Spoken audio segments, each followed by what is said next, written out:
സർവജ്ഞപീഠം. കേരളത്തിൽ നിന്നും കൊടജാദ്രിയിലോട്ട് ഒരു KSRTC യാത്ര പോയാലോ? ആലപ്പുഴയിൽ നിന്നും ഉച്ചയ്ക്ക് 1:50 എടുക്കുന്ന KSRTC സ്വിഫ്റ്റ് ബസ്സിൽ ഞാൻ തിരൂന്നാണ് ടിക്കറ്റ് എടുത്തത്. 6:50 തിരൂരെത്തേണ്ട ബസ് 2.5 മണിക്കൂർ ലേറ്റായി 9:31 തിരൂരെത്തിയത്. 681 രൂപയാണ് തിരൂർ മുതൽ കൊല്ലൂർ വരെയുള്ള ടിക്കറ്റ് പ്രൈസ്. ഓൺലൈനിൽ തന്നെ എടുക്കാൻ ശ്രമിക്കുക.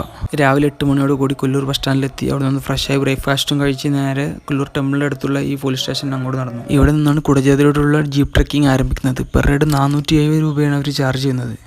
30 കിലോമീറ്റർ യാത്രയ്ക്ക് ശേഷം നമ്മൾ ഈ കാണുന്ന ചെക്ക് പോസ്റ്റിലെത്തും. ഇവിടെ നമ്മുടെ പേരും ഡീറ്റെയിൽസും കൊടുത്ത ശേഷം ഇനിയാണ് ശരിക്കും ഓഫ് റോഡ് ആരംഭിക്കുന്നത്. പാറകളും കല്ലുകളും വെള്ളച്ചാട്ടങ്ങളും നിറഞ്ഞ ഈ പാതയിലൂടെ 8 കിലോമീറ്റർ യാത്രയ്ക്ക് ശേഷം ബേസ് പോയിന്റിലെത്തി. ജീപ്പ് സഫാരിക്ക് ശേഷം 2 കിലോമീറ്റർ ട്രക്ക് ചെയ്ത് ശങ്കരാചാര്യർ തപസ്സിരുന്ന സർവജ്ഞപീഠത്തിലേക്ക് എത്തിച്ചേരാൻ സാധിക്കും.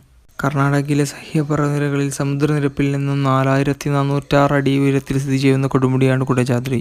ട്രക്കിങ്ങിന് ശേഷം അതേ ജീപ്പിൽ മൂകാംബികയിൽ തിരിച്ചെത്താവുന്നതാണ്.